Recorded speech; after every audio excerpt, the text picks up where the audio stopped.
All right. Hey, and welcome. My name is James, as you know, because you're watching this on my Facebook page. Um, this is the first episode in a series. It's a Teach, Move, Inspire podcast where I get in touch with and interview teachers and influencers that I think are doing an inspiring and incredible job of moving the physical or the energetic body, or both at the same time. I think this guy falls into that latter category. This is Carlos Tao. Carlos Tao, man, how are you doing today? I'm doing good, man. Excited, nervous. Excited, nervous? It's a good combination. Two sides of the same coin. We talk about that a lot in the trainings, actually.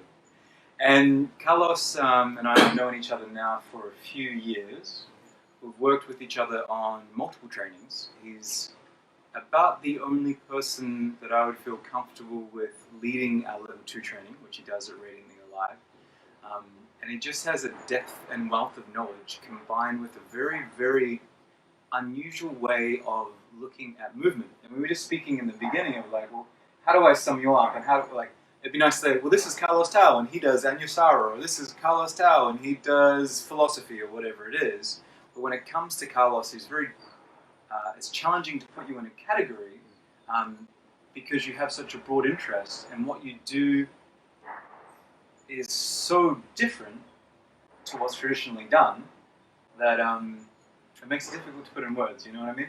Yeah, I do, and it's difficult for you, and it'd be one thing if I'm like, yeah, I know it's difficult for you to do it. It's difficult for me to do it, and part of that is on purpose, because every time that I put myself just into one box, it's the box never seems to fit, and especially when it comes to marketing and teaching and bios, and I've almost got to give that stuff to someone else and just be okay with whatever little pieces they get to pull, because I haven't gotten to the point that I know how to describe what it is that I do. You know, I often think that some of the more interesting things like that, though, you know, I think it's a thing with the esoteric or spiritual world where it's like the most valuable things are the hardest to put words upon. Yeah. But perhaps maybe a way to help explain it, especially if people haven't met or trained with Carlos before, is how about what's some things, like if someone comes to one of your classes, what's some things that are similar to a regular yoga class, and what's some things that are different? I think the similarities, and it's one of the places that I've struggled with to still be able to put myself in the category of yoga teacher, and that's a constant kind of struggle and thought process, and almost trying to fit myself into that box somehow. So this is something that I think about a lot, but I think it is more in the heart of the thing that birthed something like yoga. The quest for understanding, the quest to know what we are and what this is and what we are in relation to all of this, and how do we access that through the tools that we have, the magic of our bodies, the magic of breath, of thought, of questioning, of moving, of experiencing, being sensual, like being able to taste this world. I think that is what's similar to yoga class. And there is movement and breath and poses and some kind of intention towards that bigger picture, instead of just let's sweat. It's let's find magic instead of let's sweat. And I think that's a similarity to what yoga is. The very different thing is the lack of the box of something like yoga. The not even the lack of it, the attempt to remove the walls of the dogma that has put yoga into a small category, instead of, I think, the big thing that was before there was a word or a practice that had this one word, this one name called yoga. So the movements are somewhat similar, but different in the sense of a depth of knowledge of anatomy, and wanting to make the movements something that is inherently in the magic of the body and what it already wants to do and how we develop to move. And I think that's an understanding that we get the benefit of now, of knowing things that they didn't know, whatever it is, 100, 200, 2,000 years ago. We get a much bigger picture. It's like as much as Galileo was a genius, he didn't have access to the telescopes and things that we have now. And it's not that he knew any less, but the access to information is so much broader to sort of bring that into a modernized view of what it does mean to move consciously. And I think that's something that's different in this class. Yeah, it reminds me a little bit about a conversation we had a couple of years ago around fascia. And if you're not familiar with fascia, so Google it. It's important when it comes to movement. But we're talking about Tom Myers, who I know you're training with quite a lot now, but not at the time. But you said something like the fascia and the research around fascia in Tom Myers is giving us a scientific language in which to talk about the things that yogis have been talking about forever. Absolutely. Like the big toe is connected to the way you move your left shoulder or whatever it is. Absolutely. So and even deeper than that, it's not just the yogis, and I think that's another thing that kind of, I don't want to say it separates what I do, but it makes it a broader thing, because one of the things when you were talking was even Chinese medicine, the meridians of Chinese medicine, and I've been around some Tai Chi masters also when they talk about the dantian and the strings, and I don't know how much this was translated from the Chinese with this little old master that I had the pleasure to be around, but he was talking about strings, and this was before the conversation around fascia was even big here. This was 6-7 years ago, where it still wasn't very mainstream, and he's talking about these connections in the body, the strings from the feet all the way into the dantian, into the center, and I'm like, strings, like what the hell are you talking about strings? And it came from like the Chinese meridian idea, where these connections, where they knew that you put a needle here and something happens over here, and you touch there and it gets rid of something over here. So great observers that they were, they already knew that something was going on, but they didn't quite know what, so they were grasping at whatever they could as far as narrative to be able to put a story behind what was going on. And now we get the chance to actually see under the skin and understand what's going on. And it's not just, I was going to say not just energetic, but it's all energetic. It's all energetic. If you go back deep enough into ourselves, like there's really little of anything that we would call this fleeting thing called matter. And what we are is a pattern. So we get to go into that pattern, and we see the swirls in that pattern and the connections through that pattern. And now we have, I want to say science, but science is just, I think, a certain way of observing that we get to test and theorize and to repeat and to understand and to have it be more maybe concise and broad, the view of what's going on in the body. And I think that's what Fascia and Tom Myers and all these new researchers are touching into. I don't even know if they're willing to go there yet, and I don't know if the Chinese medicine people are willing to go there yet, and then I don't know if all the yoga people are willing to go there yet, but understanding what the essence is of what we're trying to get to, instead of the different costumes that we can put on it. Because I think the only reason that a yogi was a yogi and not a Tai Chi practitioner was an accident of birth. One ended up being born here, one ended up being born here. So to take these things as if they're separate now, when we have such a connection, and be like, no, I'm a yogi, or no, I'm a Chinese medicine practitioner, or no, I do ecstatic dance, or no, I'm into New Age spirituality, or whatever it is. We got to remember that these things were accidents of birth, and if we see that all of these are passed up the mountain, and we start to kind of like look up and bring in all of these observations from all of these different places, then the true magic beyond the dogmas will start to kind of bubble up to the surface. And I think something that, like what Tom Myers and some of these researchers are doing, it gives us the ability to have a language where we can all kind of tap in and say, oh yeah, I know what that is from my culture, from the practice that I grew up with. Yeah, I hear you. It's an interesting thing. It's kind of like the teaching birds how to fly conversation. It reminds me of, because well, I think that my teacher Edu, I asked him about fascial theory, and he reads a lot, so he's read all about it and knows about it. And he goes, I don't need a theory to tell me that bodies need to balance. I just look at children or whatever it is. It's like that's the thing that comes first. And it also seems to be this thing that's similar between the Tai Chi guy and the yoga practitioner. There's something there that is the essence as you speak, and then we overlay a pattern of moving around it. And what it seems to me is that you're very good at stepping out of the dogma and stepping into something that gets closer to that essence.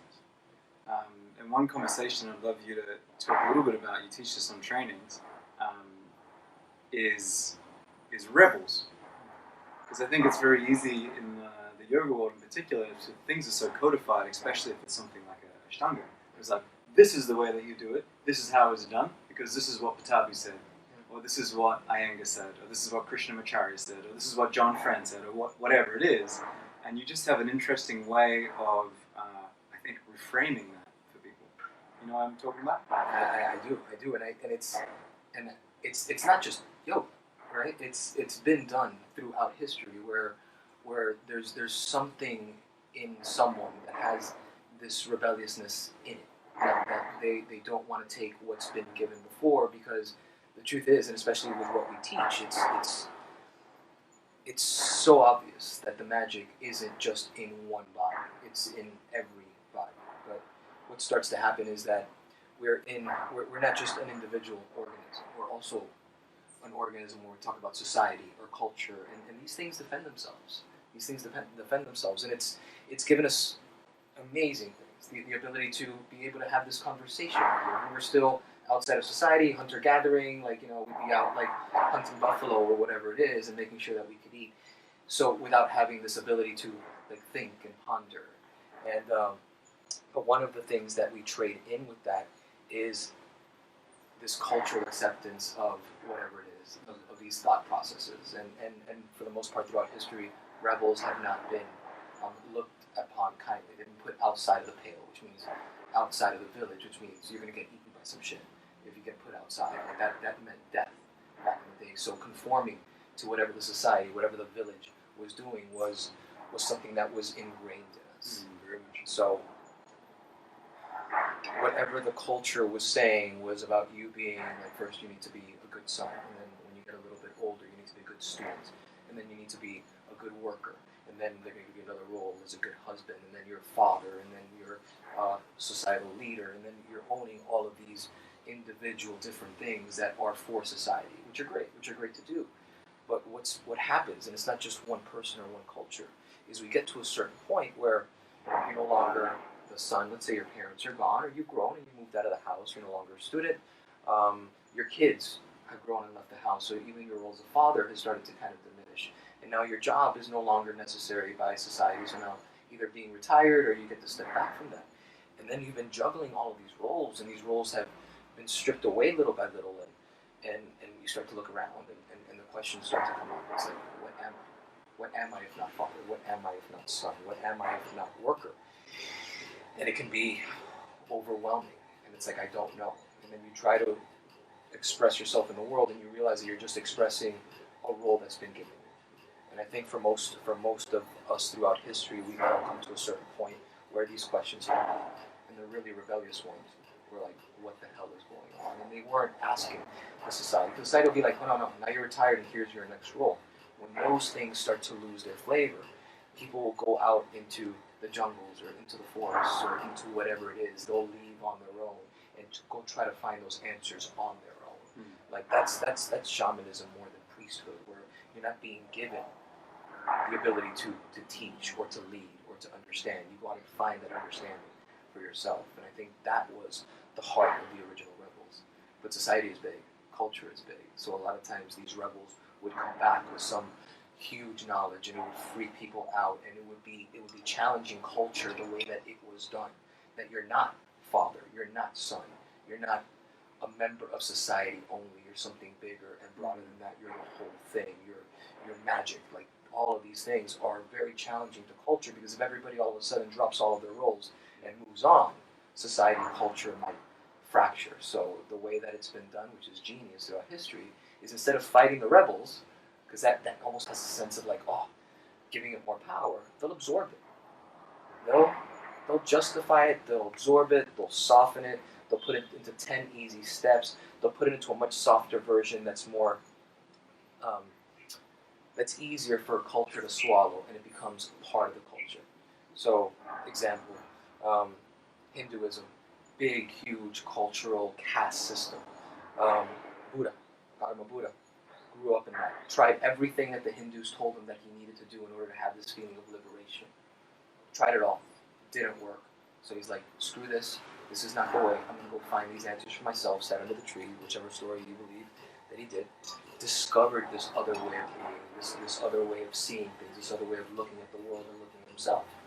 So he came back, not to create Buddhism, but to show people a freedom from Hinduism, a freedom from the cultural perspective that they had, another way of seeing things, where they can be free from that, to live in the game but also be apart from it. Genius. Instead of fighting him, or even freeing all the Hindus, they turned it into just another cultural thing, with Buddhism and its precepts, and its societal contributions, and its temples, and its way of being connected with politics. Same thing with Jesus. If you look at Jesus separating himself from the Jewish faith, instead of it being like, oh, everybody gets freed, it ends up being absorbed into something called Christianity. They turn him into a freak, they put him out there, and say, okay, you're allowed to be Christian now, but he was special, his rebelliousness was a one-time deal, you can't be that, so you just got to follow in line and do that. So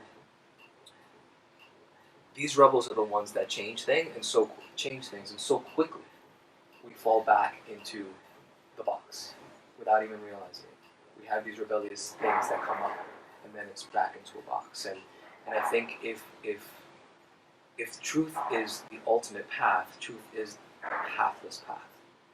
Anytime we over catch onto anything like yoga, as soon as we become a yoga, we're so interested in preserving the traditions and the dogmas of yoga, and all of a sudden we're trying to serve two masters. We can't fully serve truth and fully be preservers of any tradition. Because as soon as you're the preserver of any tradition, then when there's a conflict between truth and the tradition, you're going to have to choose one. Like we talked about the saying, who was it that said it? Was it Frankel? No. When all you have is a hammer, everything looks like a nail. Oh yeah, it wasn't Frankel. I forget the name. I forgot who it was now. But that idea that if I all of a sudden say I'm a yogi, or yoga is what I do, and that's what I do, then everything gets filtered through that lens. Mm-hmm. And I'm very likely to start to push stuff away that doesn't fit into my box. And that starts to dilute some of the magic that's available for us, some of that rebellious heart of the ones that went out there without a box. Like going out there and ripping the box open to see what's really there, to uncover truth. Not just to uncover a really cool way to do yoga, or to be the best yogi. This is limited. Like, I'm looking for people to realize the vastness of it, not a really cool box. Yeah, man. I love what you're saying. There's so many different ways that it could go from here, but I realize that this is the way that we speak all the time when we have conversations. It may not be the way that people listening are so used to hearing about these kind of, because you're hitting on some really, really important concepts. And I just wonder if we were to like chunk it down a little. The example would be something like, and correct me if I'm wrong, maybe add into it. You know, yoga had a certain multiple systems for thousands of years that led to different directions. And then we have someone like Patabi Joyce, where today Ashtanga is practiced as a very linear thing, and there are many, not everyone, but many people that are like, this is the way that you do it every day, that have codified the system that Patabi put out there. But Patabi himself rebelled against his teacher and the learnings prior to create something new because he found some of this magic you're talking about. So the problem is not in the creation of the rebelliousness or even learning that system. It's in it becoming something that's immovable, where the focus is on the movements rather than the magic. Would that be a way to put it? Absolutely. Imitation, where it becomes imitation, and the goal becomes something different. Yeah. And anytime something is codified to that extent, it becomes something different. It no longer becomes this open-ended search for truth. It becomes how good can I become at this system? Right. And it just becomes another label. It becomes, so you went from son to worker to father to societal leader to yogi. But now again, you've just been given, it's so subtle that now it becomes the same thing, where it was freedom, you've just chosen a different prison. And this isn't just yoga. I mean, this is all of us, and whatever it is, it's so prevalent in the way that we do things. It's why the books that sell the best are the ones that 5 steps to whatever it is, like 7 steps to enlightenment, like whatever.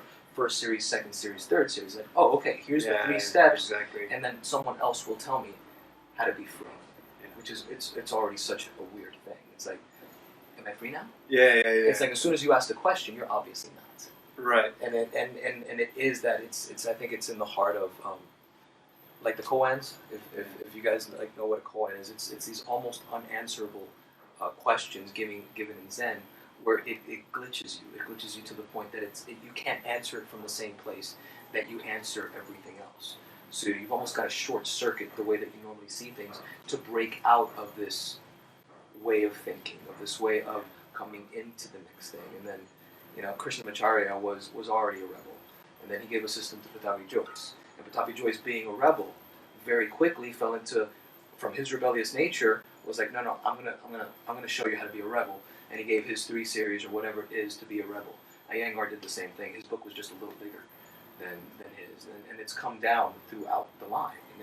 And going back to the original question that you asked me before we turned the camera on about, is it fair to say, that you're the creator of Fluidus, of this method? And I kind of cringed a little bit and didn't want to answer when you said that, because in my mind, it's just that there's something in me that's refusing to fully buy into this. It's not just in what we do. I mean, look at what Bruce Lee did with his eventually coming to the thing of refusing any system. And what did people want to do? They wanted to turn his system into another system.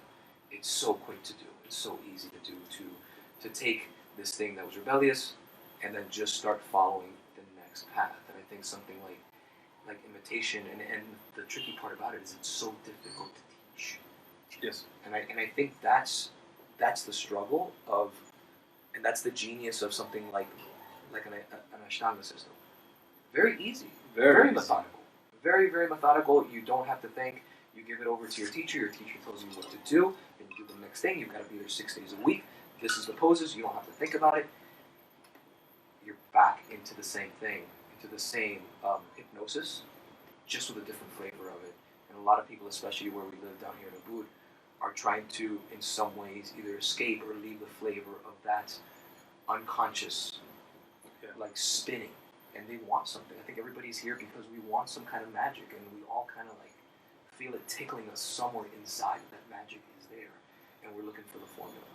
And to tell someone that it's not that kind of formula, they're like, okay, so what's this? They'll still keep asking, okay, so what's the 3 steps to the non-formula? Tell me the formula to the non-formula, and it's like this almost koan of trying to break people out of it, and very quickly, that's why a lot of the people that you see that fall into these systems, then all of a sudden, 10 years down the line, we're seeing it daily now, like these teachers of these systems, like, have these really like shitty things that are going on in the back, and either people are refusing to see it because now they've bought in so much the identity of what they are that now they're no longer someone on a search for truth. Now they're Ashtangi. Yeah. They're Ashtangi, and this is my identity, and this gives me hope, and this gives me a feeling of safety. And like my teacher says, that if I do these things, then I get the thing. What's the thing? I'm not sure what the thing is, but if I do these things, I'll get the thing. It's like, what enlightenment? It's like, what does that look like? Well, I'm not really sure, but it's a good thing. My teacher says it's a good thing, so I'm going towards that. And we'll stop asking questions. Even questions like, why the hell am I doing this? Why am I moving this way? Why am I Ashtangi? Why am I a yogi? Well, because I want to be good. What is good? Well, good means this. Well, why do you want to be good? Well, it's this, because I want to be selfless. Well, you want to be selfless? So you selfishly want to be selfless. So like and it all becomes a way to boost this ego, boost this feeling of like, I'm good. Yeah, for sure. It's a really interesting thing. It's a question that I often ask students. It's like a very simple question. Why do you do yoga? And it's almost, for a lot of people, that glitch you were speaking about before. It's like a mental glitch. What I find fascinating, if you go back far enough into yoga lineage, then that question is self-evident because yoga was created as a search for enlightenment and nirvana. So, you go to the yogis in the forests. There's not really a question why they're sitting for 6 hours a day and meditating. It's because they have some goal, whether it's right or wrong, the right way to get there. They know why they're there. But out of all the times I've asked that question, and this is well over a couple of thousand people by now, there's only one person that's ever had that as an answer. So everybody has their individual answers. And personally, I think it's less important what that answer is than it is to have thought about the question. But it does raise a very interesting thing, because I think the problem with learning a discipline rather than going to an essence is the potential, when it comes to physical movement, for injury along the way, or disservice to the body along the way. Now, we're using Ashtanga, but it's just as an example, and I don't want to offend any Ashtangis out there. Some people need structure, and some people need practice, and it's the perfect thing for them for a period of time. But if you're being told that your system of yoga, for example, is the way to have a healthy body, it's just not the end of the question. There is so much more. So perhaps a question for you, because you've gone out in somewhat of this rebellious streak, you've said no to traditional yoga, you do shapes that are very different. Like I recommended my friend the bodyworker yesterday, I'm like, go to Carlos's class, you'll love it. He's like, what's it like? And I go, well, you do some weird shapes, and there's hollow belly, and perhaps the way to ask the question would be, you do a lot of things differently. What are you seeking to avoid from a more traditional practice? Let's just think for the physical for now. Sure.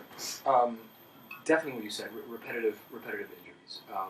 And the physical practice, especially what we were talking about an imitative kind of practice. Most of us, and not, even before we come to yoga, are moving from the outside in. We're using more of the superficial layers of the body, and we've kind of turned what the body does on its head. We're moving from a very outside kind of place. We're moving from a place that we've disconnected from the inherent relationships in the body, which are the ways to keep our spines decompressed and our bodies moving forward in space.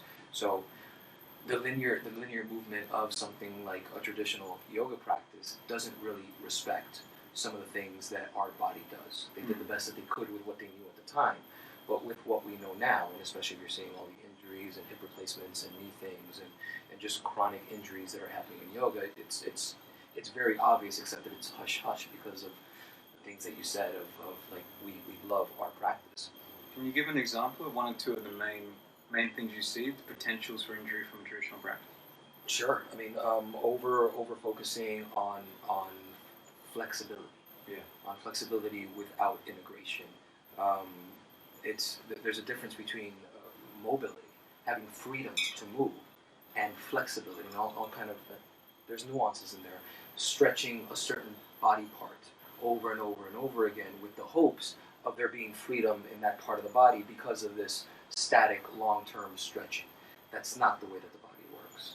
It's understandable why they thought so. It makes total sense. What we know now is that the body works in these much longer relationships, in these kinetic chains, and it's how those relationships are balanced more than one part of the body being overstretched. And one part of the body being overstretched means that another part of the body has to tighten to take up that slack. Yeah. So even the people that we see that are the most flexible yogis, they're parts of their body where they are completely locked and are unable to move because of the overstretch of another part of the body. So they become unstable and disconnected, and unfortunately some of the yogis that I know that have been practicing for years are in chronic pain and don't move well unless it's within the box of the practice that they do. So traditional yoga gets you really, really, really good at doing traditional yoga. Yes. And not a lot not much else. Exactly. And that to me, right from the beginning, was something that was kind of like, what? And I didn't know that I was stepping on any toes when I first came in, but I was seeing this already. And kind of like the Emperor's New Clothes, where I'm just kind of like the innocent kid in the back room. I didn't mean to like offend anybody. I'm like, this doesn't make sense. But you just replaced your hip, but you're still teaching the same way that you did before you replaced your hip. Like, I don't get it. And I was just kind of like shooed out of the room, or I was told that I didn't understand, or whatever it was. Don't question my authority. Yeah, it's just, it happens. Like, that's just the way things are, and that didn't make sense to me. Can I just pause you there for a second? Sure. Because I think you touched on something really important. And the way I like to talk about it in trainings is yoga with a capital Y and yoga with a lowercase y. Or yoga as a physical practice, and then yoga as a spiritual practice. So what we're referring to now is more on the physical practice. Obviously that it's related, but just on the physical level of yoga, you said something that I think is hugely profound, that if you practice a yoga practice, it's important to really get the gravity of it, which is practicing yoga gets you traditional yoga, gets you good at doing traditional yoga. So as a movement practice, it's extraordinarily limited. Now, what do I mean by that? If you study contemporary dance, you will get very good at many forms of movement. A contemporary dancer, you put them into a yoga class, they'll be the best yogi physically in the room 9 times out of 10. You take a yogi and you put them in a contemporary dance class, they'll be totally lost. So I just want to give you that context for movement complexity. Traditional yoga only gets you better at doing traditional yoga. So there has to be more of a reason if you don't. So back to what you're saying. You're looking at the physical practice. You're looking at the fact that your teachers had a hip replacement and are still teaching the same thing. Or you see, if you're watching some of your teachers or your teachers' teachers in the way that they move, and you go, hang on a minute, that doesn't quite seem right. Why then? What was it about you that allowed you to step outside of the box of continuing that, which is what most people do, and start to go on a different path? Wow. Grace? It's something that, for better or for worse, that's always been, like, the questioning has always been there, no matter what. And part of it was just being contradictory was something that really, like, I liked. I like challenging it. One of the things that I teach people probably the first day in teacher trainings is challenge your own beliefs. Yeah. Like, constantly question, not only outside, because that's easier, but why do I believe this? What if this is wrong? What if this is untrue? What if? So I've had that in me for a long time, and I came to this practice much more from the philosophy part. So I'm more known for, like, weird movements and those kinds of things, but the truth is I came from much more of psychology and philosophy and understanding and questioning. So when I came into the physical practice, it was just natural to me to question and ask why. And I mean, I was an altar boy in the Catholic Church and went through 12 years. Wait, Catholic. what? Yeah, You're an altar boy in the Catholic Church? Yeah. No, you weren't. That's amazing. Absolutely. 12 years in the Catholic Church? I was 12 years. I went through from kindergarten through high school. From your parents, presumably? Yeah. And then, I mean, all boys Catholic school with, like, the tie and the thing. God, you gotta put photos. You gotta send me a photo and I'll put that in notes, because there's going to be people that train with you on trainings that definitely want to see those. Yeah, and even that, but even in there, it was such a sweet wanting for it to be true. Mm-hmm. So it was, and it was, I wanted them to give me better answers. Not because I was trying to challenge them, because I wanted the doubts to ease in my mind. Like, and these questions that would come up that I try to shake off. You're like, well, that doesn't make sense because that contradicts this thing that you told me yesterday. Yes. And if this is true, how could this be true? And this, what the story that you're telling, I'm like, just give me a freaking better story. Yeah. Give me a story that I can believe in. And I spent a long time trying to jump through hoops to make this stuff true. So, because I wanted it to be true. I wanted that to be magic. I wanted, the Catholic ceremony of Mass.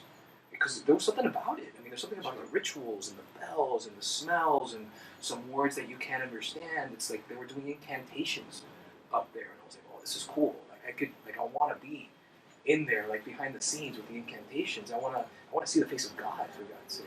I want to peek behind the curtain. See the face of God, for God's sake. For God's sake. Yeah.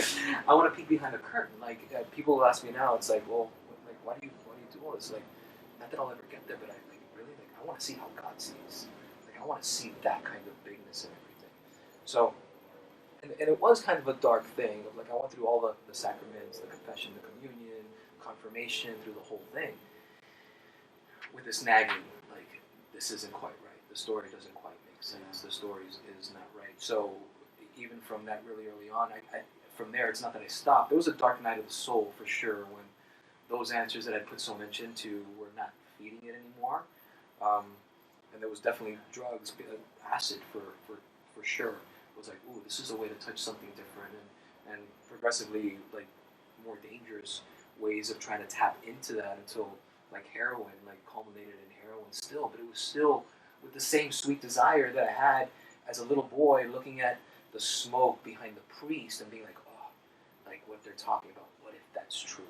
Like, wanting to touch that, and it was in these other substances that for 1 second the experience of what that would be like seemed right there, like almost accessible, like almost like I could touch it at that point. So, but from then on, it was trying to find the right book. What's the book with the answers? And then questioning each book. And I laugh and I'm like, well, I spent, a couple months as a Zen Buddhist, then I spent another couple months as a Hindu, and Zoroastrianism or, Christian mysticism, like whatever it was, I kept, but all of them, like the questioning part of me that just couldn't buy it completely was always there. And it really comes from this wanting the magic to be real, because I know that it is, because like here, I know. Because you've touched it. I've touched it. Like I know it. Like, and I think we've all touched it. Some of us touch it super early on. It's the reason we're so willing to believe in Santa Claus and the Easter Bunny. It's like, we'll believe anything at that age, because we're like, well, obviously there's a big man magical in a suit that flies reindeer, because magic is everywhere. Like, we just know that. It's obviously the fabric of everything that we know. And then we start to kind of like lose that, but the tickle never kind of goes away. So I think my questioning that and my wanting it, it's not because I want them to be wrong. It's I want them to give me the answer that I'm like, yes. But the answers didn't come. So if the answers didn't come, then there's a certain point where I refused to buy anything else less than that real magic that I knew was there. Yeah, man. Wow, really interesting. Like, Tony Robbins says the quality of your life comes down to the quality of your questions. And it's definitely something that I see in really well developed practitioners of anything, but we'll keep it in the movement context for now. And I think particularly in the yoga lineage, there's a big focus on the tradition and the dogma and the styles of movement, which leads to the answer to questions like you say, oh, why do you have your big toes together and your heels apart? One of the most common answers, even with experienced teachers, is because my teacher told me. And it's such a trap. It's such a, again, it's a really flimsy story, as opposed to, oh, maybe there's something muscular, and then they explain that. That's a little bit deeper. Oh, because I tried this way and it did this. That's a little bit deeper, and it can go deeper and deeper and deeper. So it has the flavor of you've been searching for a story that you can trust or get behind or believe to support what you intrinsically know is true, and your word for that is touching the magic or the essence. Yeah. So I'm curious to know, you've gone through this kind of arc of 12-year-old altar boy Carlos, which is hysterical to me, through to the disillusionment of religion, through a pretty dark, intense time with drugs to find the same thing as what you're looking for. Then eventually, I'm sure there's more in between, into movement, having moment of touches that, and I know that you give the moment of touching that to other people as well. What is the story that you're currently getting behind now? It's almost the same, and this took me a while, and especially when I first started yoga, because, okay, cool, I can buy into this philosophy and into like, there's some cool stuff going on inside, and then we think, or whatever, and I get the movement practice that you're trying to do, but why the hell these two things are together? And what's the third that brings them together? It didn't make any sense. Like, there's some shit over here and there's some shit over here, and like, you're telling me that they're connected. I didn't see it. And to have it, what's been years and years in the making is, are these things together? And I intuitively knew that they were, but it ended up becoming that this is as magical as anything. And it's a thing that we have the most intimate relationship with. And it's in a lot of ways, it's the easiest doorway in to something really special. Like, talking and as patterned that we can be in our compensations in the body, it's nothing compared to how structured and patterned we could be in the ways that we think. So going at someone psychologically or with story, it's almost a more violent process to try to like break through the conditioning, break through that social veil, so they can see something different. And violent, I mean, like, to break someone down in that way. It can be rough to do that. But now, putting someone in touch with their bodies in a way that I know what the magic of the body is. I spent years researching what we can do and And what we can do, not if someone trains for 10 years to do it, but what we can do if I put someone in touch and an understanding of what their body is and how it moves in relationship, I can pretty quickly put them into something that they're looking at themselves and they're like, what just happened? What did I just feel? How did I just do that? I thought that that was something that I was never going to be able to do. I never knew it could feel like that, to just move and breathe. Once they're there, I get to kind of fade back into the mist a little bit and leave them with the real place where the answers are, the real place where the questions are, the real place to look at magic, which is there. And that's a doorway in. So moving them in a way that touches into the magic that I know it's there, of this vast inner universe of like, what can this do? What's connected to what? And it's not by put your big toe here because there's something spiritual about it.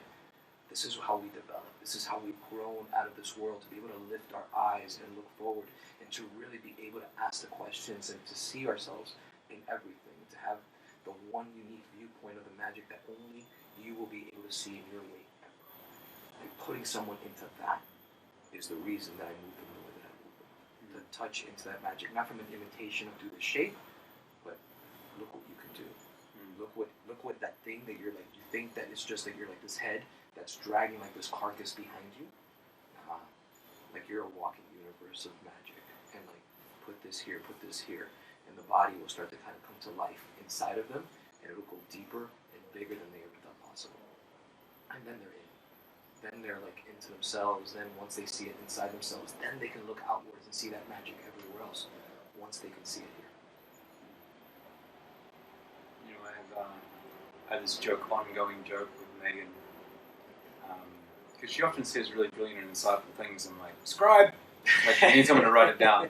And I just love what you just said. There was the sentence, the walking universe of magic. The walking universe of magic. So, if I can just summarize in what you just said, it's something like, there's a really interesting question between why the movement practice of yoga comes together with spiritual practice. Particularly considering yoga was originally a stillness practice, right? You sit, you meditate, you can enlighten. It's a really valuable question.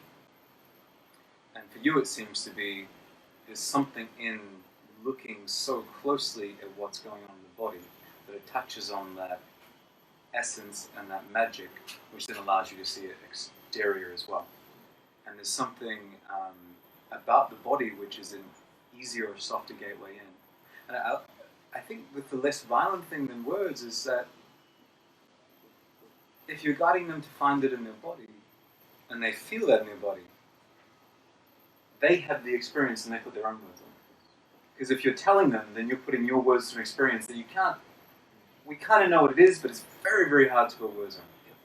So, I mean, if people are, watching this right now, is there anything that you could say or do? I mean, you kind of do it, you transmit it even as you're just speaking. I was feeling as you're speaking. Is there anything you could say or do that gives them more of a flavor of this, just as they sit and watch? Yeah. I think softening is the biggest thing. Yeah. Softening is one of those things, and what we tend to do is we take a layer of tension and then we come to a practice, because we're always, I think it's almost like this chronic over attention, this chronic kind of we hold on to ourselves because we're afraid if we let go, we're just going to disappear. So we're constantly holding ourselves together as if it's my job and responsibility to hold myself together, which either protecting something or leaning forward or holding good posture or whatever the thing is that we're holding in our bodies. And there's a physical law that says that the more tension that you hold, the less sensitive you are to feel change. So most of what, I forgot what it is. I think there's a mathematical formula for it. So the more tension that you hold, the less sensitive you are to feel change. Yes, and you could even do it a really simple kind of example, like if I was holding this, and wherever I drop that, if I'm holding all of this weight right now, and you put this on top, chances are I'm not going to be able to feel that you put anything light on top of this, because I'm already holding all this weight. But now, if this is here, and I'm softer, and you put this here immediately, I notice the difference of that object. So that that ability to be soft and sensitive and to soften back, whether it be with breath or just noticing where you're holding tension and letting that go and letting yourself drift deeper into what you can do is the first step. And then the second step would be to become fascinated. Like, this is a wonderland. Like, any part of your body can give you the next 20 lifetimes of yourself to just experience. Whether it be just the rubbing of your fingerprints on each other, the way that your finger can do this, your third toe on your foot, like becoming fascinated and soft and just feeling into that and staying with a toe or staying with a finger or staying with a certain kind of breath or a certain movement of the neck. It's like you've got it in you already. Like the whole thing, like that's the joke. The whole joke is that people walk in complete from head to toe with everything they'll ever need for everything they'll ever want. It's there. And instead of kind of letting that be the guiding light as teachers, where it's like, we walk in and we can say it. But one thing is to say it, and another thing is to teach, really teach from that place. It's like, well, you guys are great, or whatever, you guys are awesome, you're complete, and here's these 47 things that I need you to do in order to be more complete, in order to be like more. I mean, if we do it in the spirit until like we piss them off, and they're like, screw you, this is nothing, or whatever, and then you're like, got you, you're right, it's nothing. But to put them into that place of being soft and putting them back into that place of feeling into themselves, of softening, of just relaxing for a second, of starting to soften that chronic tension and realize that there's nothing that they have to do. And at that moment where you realize that there's not only nothing you can do, because everything that you try to do, if you're coming to the place of like, well, I'm broken, I need you to fix me. Well, your broken ass is the one that chose me, so if you're broken, chances are that your decision to pick me was broken too. So, I mean, if you, like, you put yourself in a very weird position when you say that I'm not worthy or I'm not good and a teacher is going to fix me, that's already in a weird place. And I think our job as teachers is to kind of like soften that up. But again, to just be soft, be fascinated with yourself. Like, realize that there's nothing that you can do to fix yourself, and there's nothing that you need to do. And what if that was true? If you just gave up with all of that trying to fix yourself right now, and if you really get to that moment for just a second, I just got goosebumps, like feeling that. Because in that moment, you'll get a wave of like, wow, from that softness instead of from that tension. Yeah, man, I dig it. Definitely hearing you say it now, like, I have a similar fundamental belief around there's nothing wrong, you're already perfect.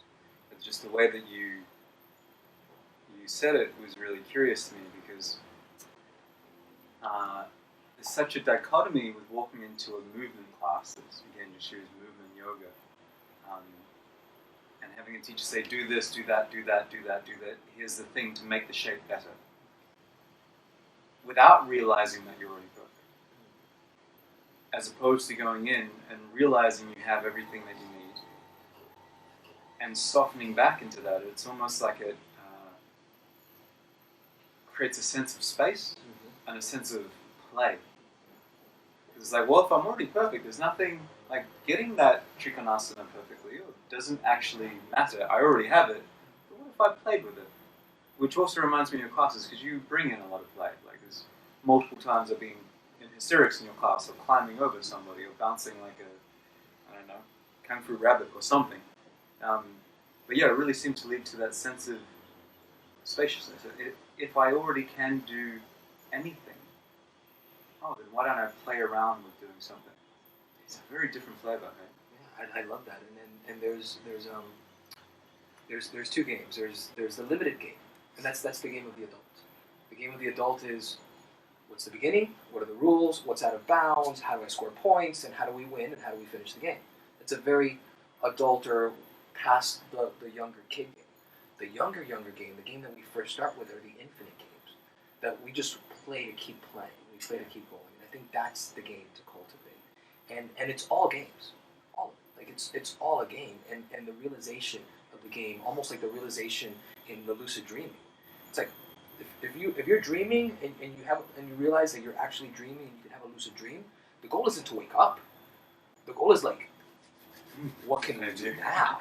Oh my God, this is a lucid dream. Like, now let's play. Like, just realized something beautiful where this isn't a prison, which is like some of the older yogic philosophy, like the transcendental philosophy. It's like, this is a prison I need to overcome. Instead of like, no, the prison was that I think it's a prison. The freedom is like, oh my God, this is a playground. There's no mistakes here. Like, this is, I get to play and experience the whole thing. And bringing that play into it, it's the same thing that lifted us up. It's the same thing that lifted us up when we were on the ground as babies. It's the thing that lifted our eyes. It wasn't because we were disciplined and we needed to do these things to get better. You're not telling, like, a 6-month-old, please do belly time because we want you to, like, be a good human. Something's fascinating out there. How do we lift up into that? How do I go play with it? How do I taste it? How do I put it in my mouth? Like, that's what lifts us up. And somehow we get to a certain age and we think that somehow that game has changed. Yeah. That somehow that same game that lifted us up is no longer important. That we need to find other things to drive us forward. But really, that never goes away. That ability, which is why, like I put, like, we're all pretending to be adults. And if there's ever any doubt of that, like, you've seen it in my class, where it's like everybody's very serious and sitting very yogi, and after about 20 minutes, I get them to do some silly stuff, and they're giggling and they're laughing and they're looking, and I can't get them to stop what they're doing and come back, because now they're in that place where they're discovering something for themselves, where it becomes not how do I make myself better, but a celebration of what I already am and what this is, and then it's just how to play the game better.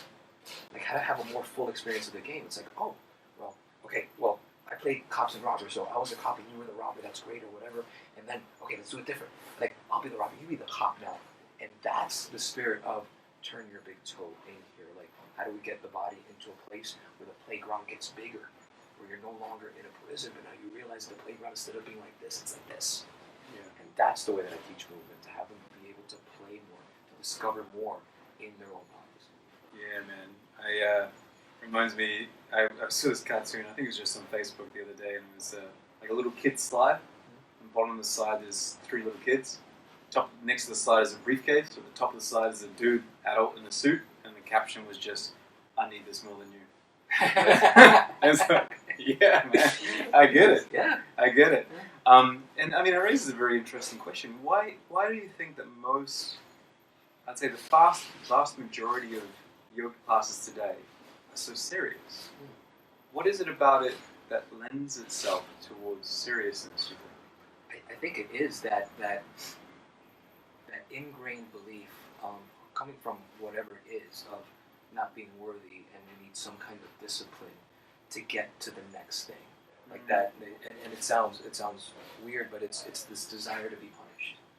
It's this desire to be punished, to be worthy of something else. Like, even as adults, the way that if someone asks us, oh, what are you doing? Oh, I did nothing, I just played, or, oh, I went to yoga class because I like to make silly shapes and move. It's rarely what we say. And, like, we trauma bond with each other. It's like, well, I'm going to this class because it's good for my work. Or Trauma bond. We do. It's like such a great term. It's like how shitty was your life today? Well, mine was even worse. How difficult was your practice? Well, mine was even more difficult. So because my discipline is harder, or because I suffered more, means I'm more worthy, hopefully, of that thing. It's this weird parental, like, and especially in the West, that we have, like, the punishing God for the most part, that the father figure that you have to look good in front of, and always watching you, like, knows every, like, weird, ugly, icky thing that you're doing, and that's not good. Like, you need to be worthy for some reward later on, and it's also a very easy way to control. If you tell them, well, no, there's nothing to do. You're perfect. Nothing that you do is going to take away from that at all.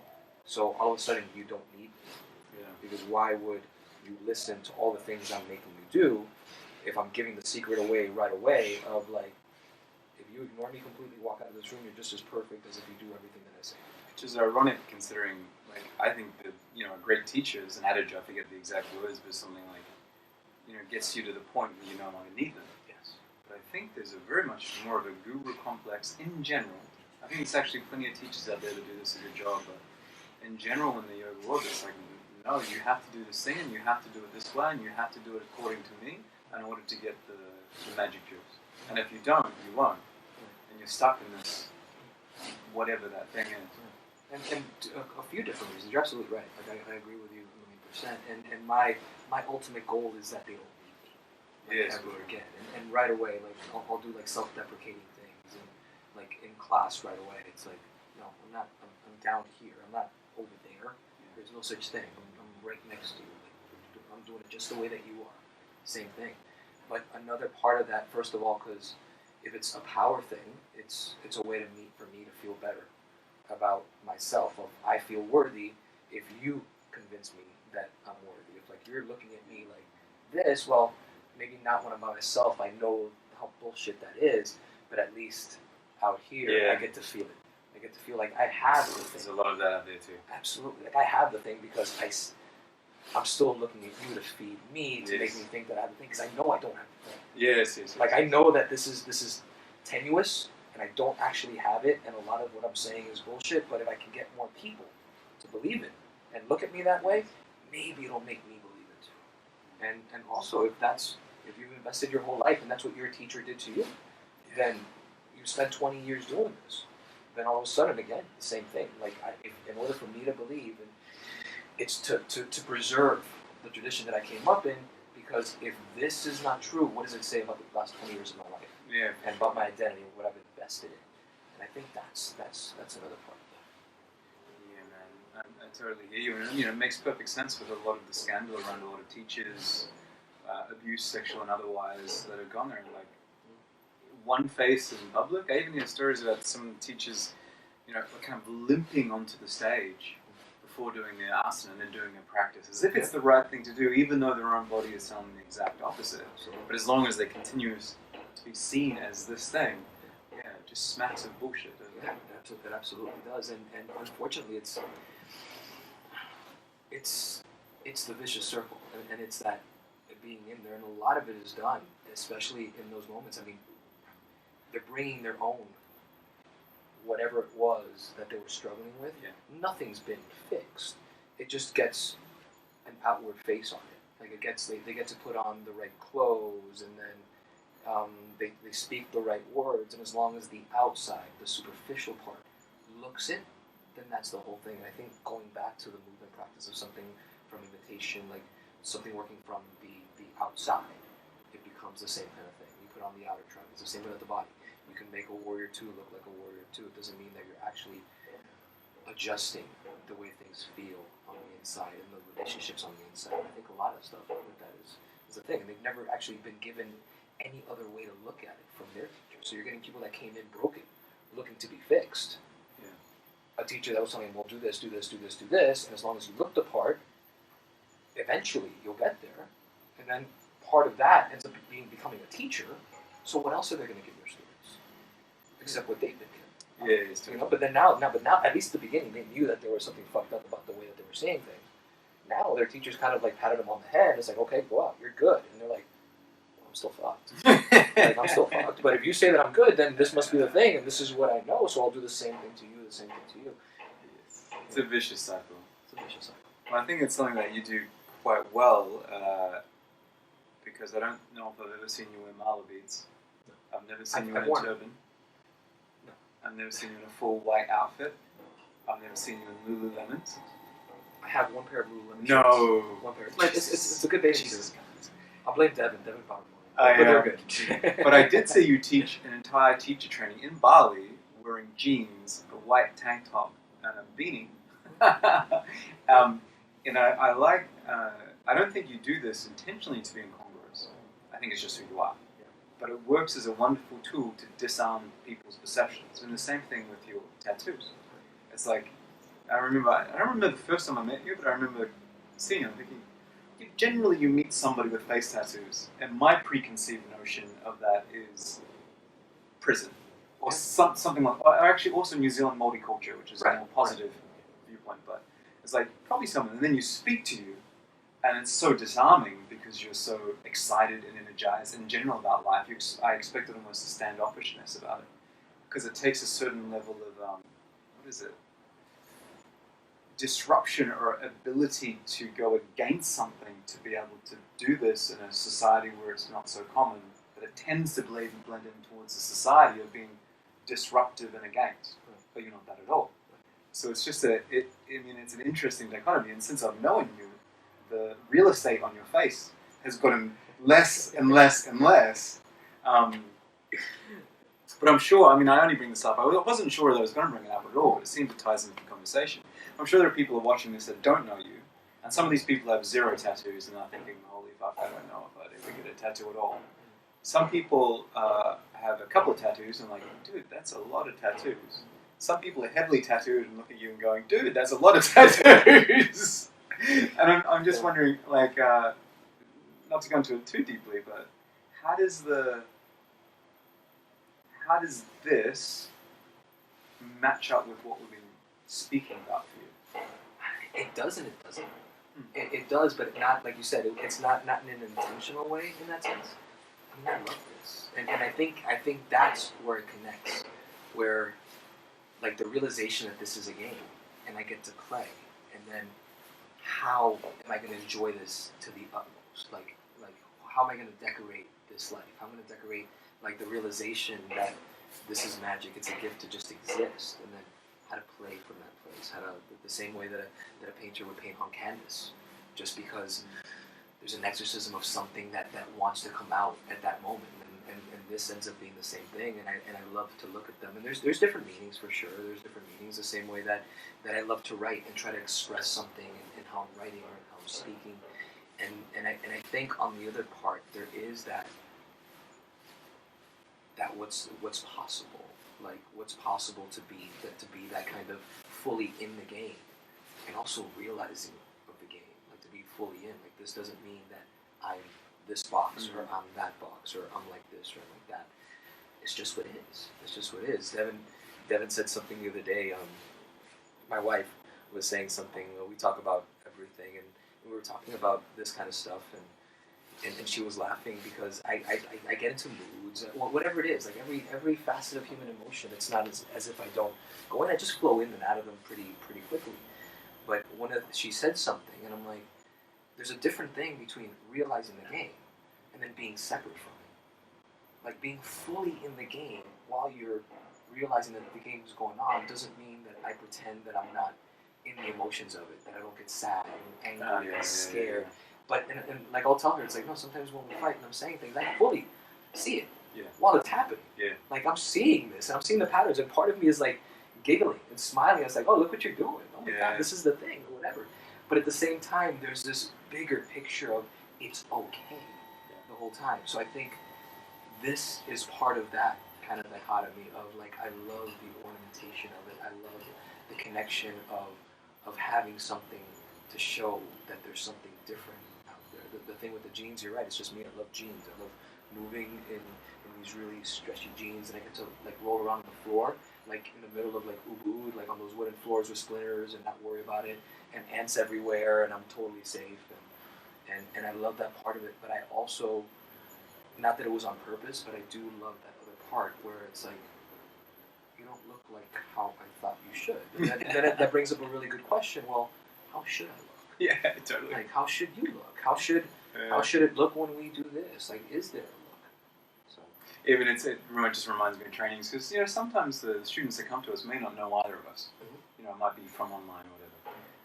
And, you know, we sit and introduce you, and I always make a joke about you being very traditional or whatever it is. And then I know that they really don't know what to make of you. And then you start doing stuff this is for level 2s, not level 1s, totally different to what they've experienced. And you just see them melting and getting frustrated for the first 2 days to a week, let's say, for the more holding-on ones. And then there's a crack, and again, it's almost like it's a big glitch, like the glitch that we were talking about before. It's like, oh, he's not doing the very nice to meet you, namaste, love and light thing.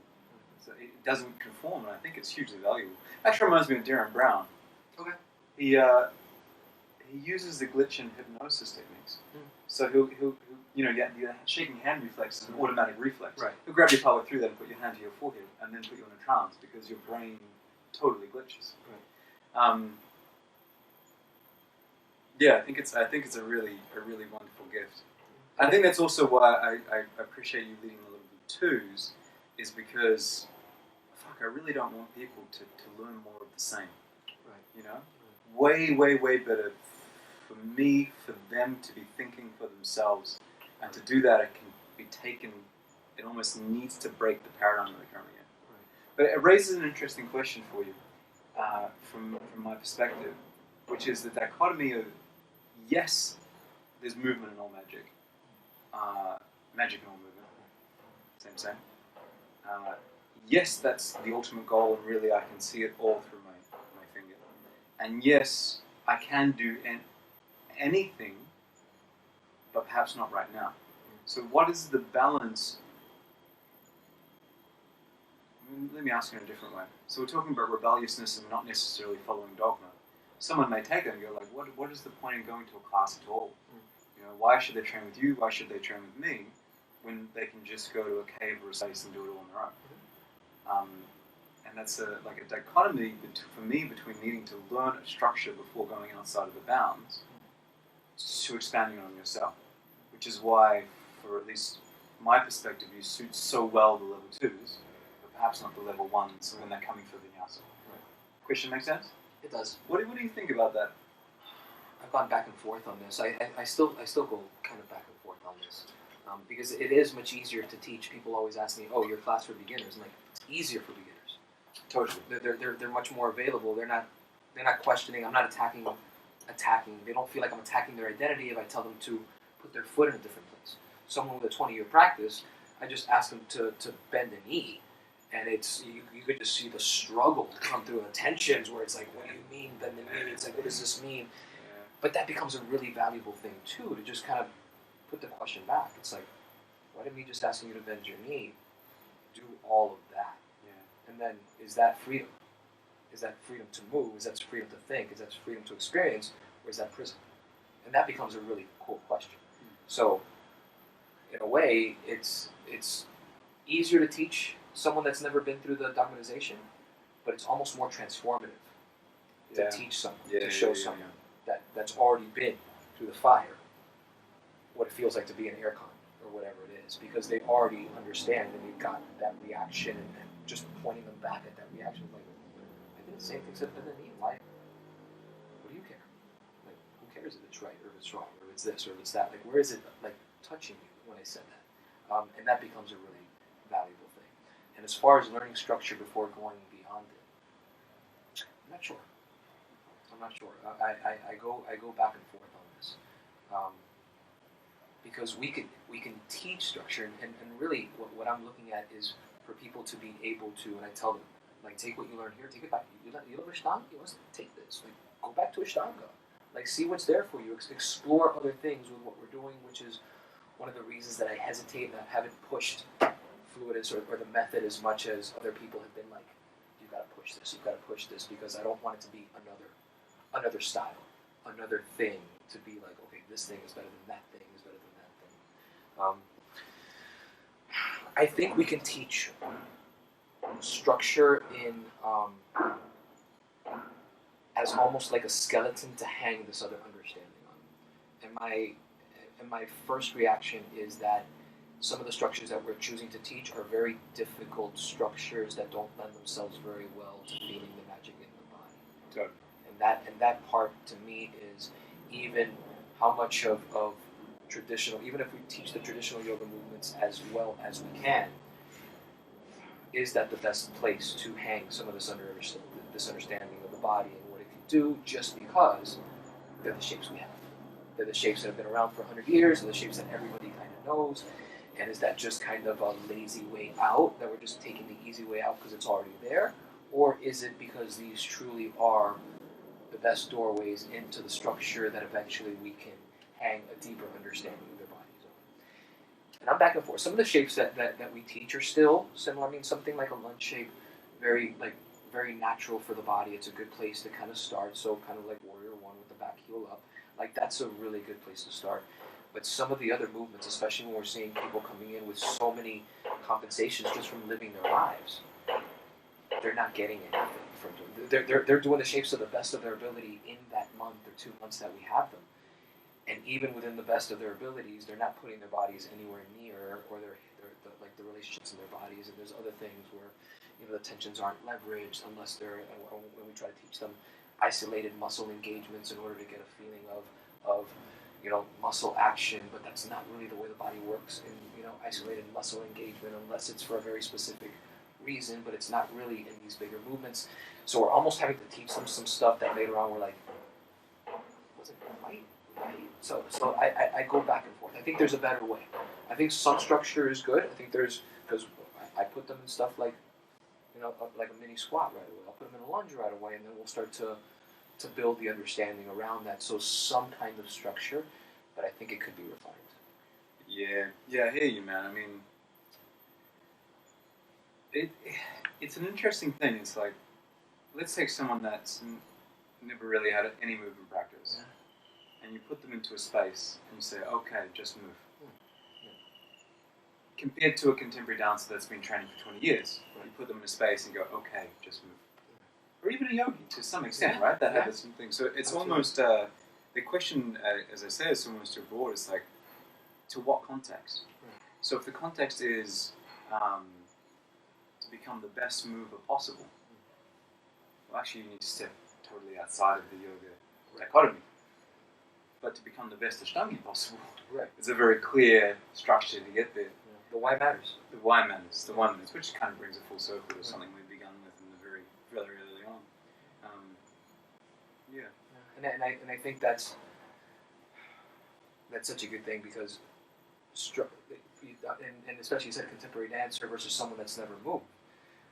And I've seen even some of the yogis, and even not just yogis, but that they have yoga and a couple of different movement practices, and then they go and they put on videos, Instagram videos of dancing or ecstatic dance, and you're looking at them, and every video looks similar of their free movement. It's not actually free movement. They're moving within the compensation patterns of their body, even when they're like free moving away from their thing. So, and that's the part where it's like, well, yeah, we can take them and put them into some structure, and that's still not going to give. Even yogis that have been doing it for a while, it's like, oh, now I'm moving freely. I'm like, well, yeah, that part of your spine is still not moving, which makes sense, because it hasn't moved in any of the other practices that you've done. So that's still not going to move. You're still going to lean into the grooves that have already been cut into your body, into the neurological movement patterns of your body that are already going to lean into those. So I think some kind of structure, but as broad as you can, like even the way that I've started to cue even beginners, like I've pared it way down into what is necessary, what are the places in the body. I call it like the places where magic can leak, like the magic leaks of the body. Like, where do we need to brace things so the flow of movement can happen? So it's not, pinching out or compressing out into certain places, and within that, give them that playground, the boundaries of the playground, and then within that, let them play and explore what that is. But yeah, that's a constant refinement of how much structure, even within the less structured way that I teach, I'm still constantly being like, and my pattern, this has been for years, where I'm like, where people started getting really good at some of the movements that I was doing, I was like, no, that wasn't the idea. It wasn't the idea to just get good at that. You're starting to create your own primary series. Exactly. It's like, that wasn't the idea. But part of it's necessary. I mean, you need part of it in order to get across the concepts. And I think that to me is why I constantly talk about like these things having a self-destruct. Like the best teachers would be the teachers that you go to, and all of a sudden you show up one day and they're like, no, fuck you, you're done. And they're like, no, but I need more. It's like, nope, we're done here. Bye. Like, go find something else. Go find someone else like you and me. We can go hang out and have coffee and talk, and if you want, we'll go play together. But as far as this thing or this practice or Ashtanga, like, you're practicing it for a couple of years or whatever, it's like, okay, cool. Yeah. You got something? Move on, son. Have you had any of your students reach that point yet? Yeah, I've sent some of them on their way. That were there, and it's not like I'm just not like a day-to-day kind of thing. I'll send them stuff. It's like, hey, try this. This is kind of cool, or explore this. Tell me what you think. But it's no longer like feed me everything in that kind of sense. Like the hungry ghost. It's like opening the mouth, and no matter how much you put in, it's not going to fill, because as long as you think that it's coming from me and to you, that's the problem. Like, we're just sightseeing guys that are a little bit further along the path. So you're like, yeah, I know that if we go down this path and if we go down that hill and we take a right, I know there's a beautiful view of the sunset over there. So, yeah, so I'll take you with me, but I'm never going to be able to have the experience of the sunset for you. You know, and I know it's like, well, watch out, there's a ditch, so don't step too far to the left. I mean, if you do, you can, but chances are your ankle. Does that mean that you're less of a good person if you break your ankle? No. You're still going to have an experience. I'm just trying to keep you to the best of my ability as fully and feeling good in the game as possible. And then after a while, once you kind of know the path, I can just tell you, hey, you know what? If you go down that far, keep going. There's some cool shit there. And then after a while, you come back and you tell me some of the stuff that you've seen. But we can never have the experience for them. We walk together with them, maybe just a little bit further along. Cool, man. I like that. I like that. A similar feel to it. A guide that can open a door and then choose to walk through it. I think that's, that's such a, you have such a beautiful way of poeticizing language in a way that can kind of move around the rational and get deeper into it. I think that's why often when I watch you teaching, the students are just kind of wrapped into what you're saying. And I also think that's perhaps a good point to start wrapping up. I have a couple of more succinct questions, and then we'll finish up in a bit. I guess the first question is probably the most important of this entire interview. Recently you stayed at my house and looked after mine and Megan's dog. Is Roy the cutest dog ever, yes or no? I'm concerned about how many other dogs that I know are watching this right now. I don't want to piss off any other dogs or dog owners. But he's up there, man. Yeah. He is absolutely up there. He is such a sweet, he's such a sweet dude, and he's always loving and a character too. So he's not in the mood to come out, and he's under the couch and he stays there. He knows when to sleep. Hottest part of the day, you can't get him up for anything.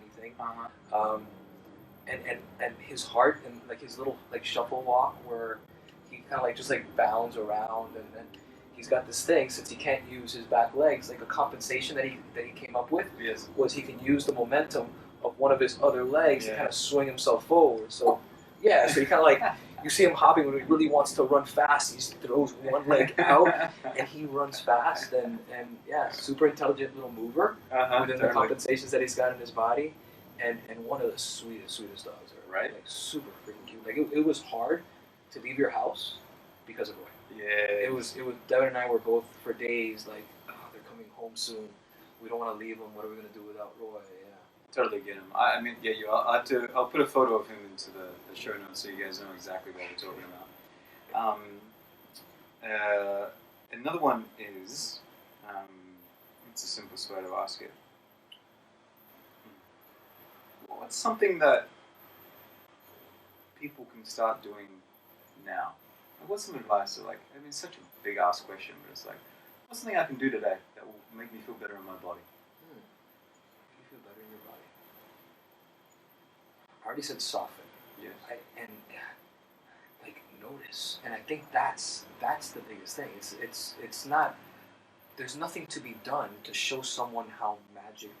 Nothing to fix. It's just getting someone, and I'll tell them all I got to do is trick someone into really seeing themselves. Job done. That's the whole thing. So notice how you feel. Notice when you're walking, the way that your foot feels when it touches the ground, the way that your breath feels. Go for a walk, let your arms sway. Feel the breeze, how it comes between your ribs and your inner arm. Close your eyes and try to feel your left earlobe and see what that does. Notice, be fascinated again. Remember, it's not going to be a linear memory, but we all did it when we were kids on our backs, fascinated with our hands, trying to take our feet and put them in our mouths, because this was the coolest, weirdest thing that we've ever had. And because we've been here a couple years, we forgot what a gift this is, what it is. So to just notice, be fascinated with what you are, be fascinated with what it looks like, just be fascinated. Look out and look back inside with curiosity and wonder. Beautiful, man. I love that. Yeah. It's a good reminder.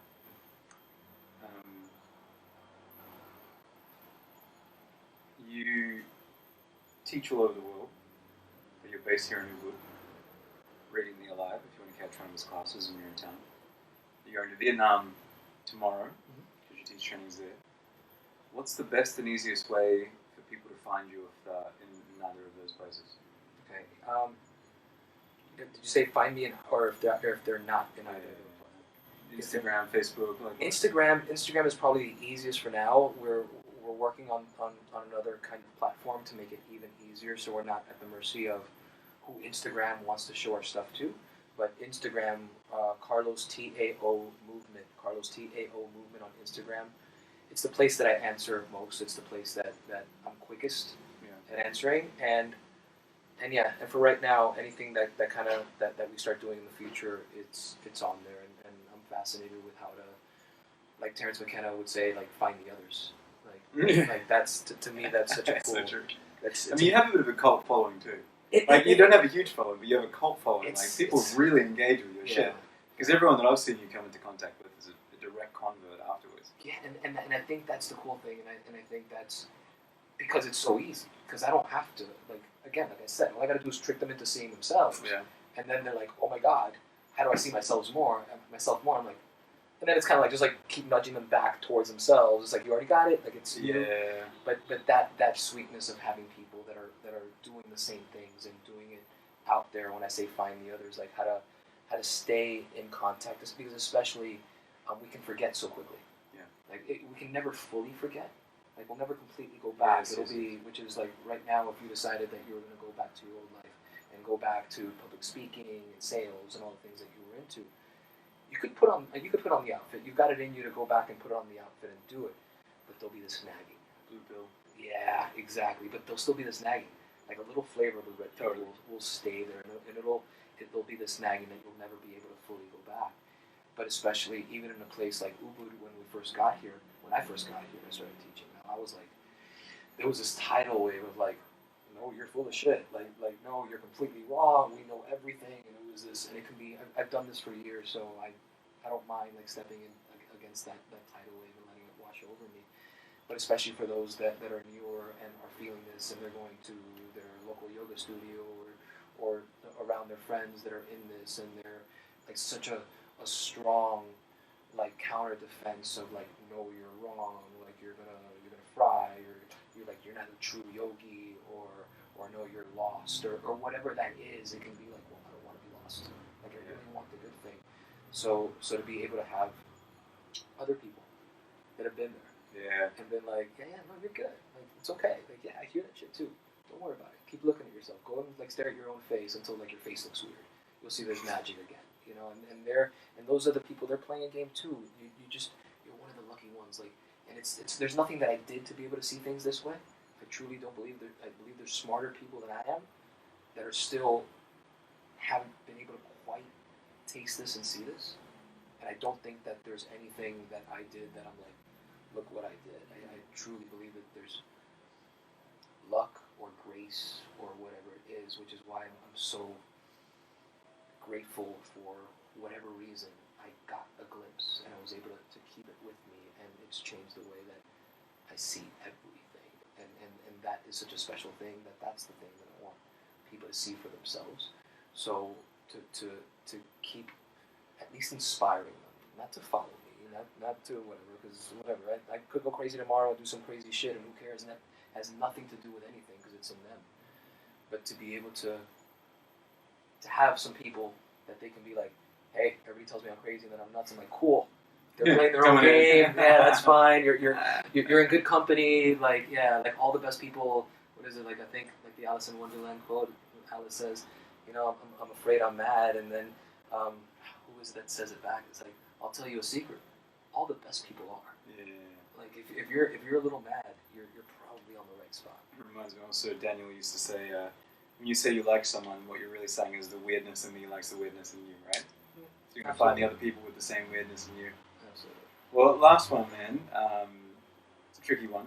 If you could put a sign in every yogashala on the planet, what would be on it?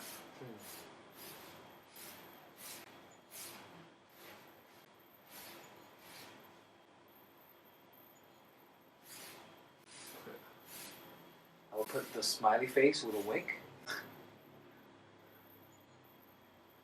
Don't believe everything we say. Most of it's bullshit. I would still and I would still say, please come in and play. Yeah. Like it's not like to turn people away. It's like just understand the game and then play. Everything's bullshit. Winky face, but play anyway. Exactly. Yeah, cool. Yeah. Cool, man. Well, I appreciate you being on this and being for the first episode of the series. You're definitely someone that's influenced the way that I move and the way that I teach, and I look forward to doing many more trainings and experiencings with you. And thank you for those of you that tune in at different times. Put any questions or comments in the notes. I'll add some further information later on. And I don't know, any last words, Carlos? Go play. Be fascinated. Be in wonder. Challenge everything. Don't worry. Keep asking why. Enjoy. Awesome. All right. See you guys.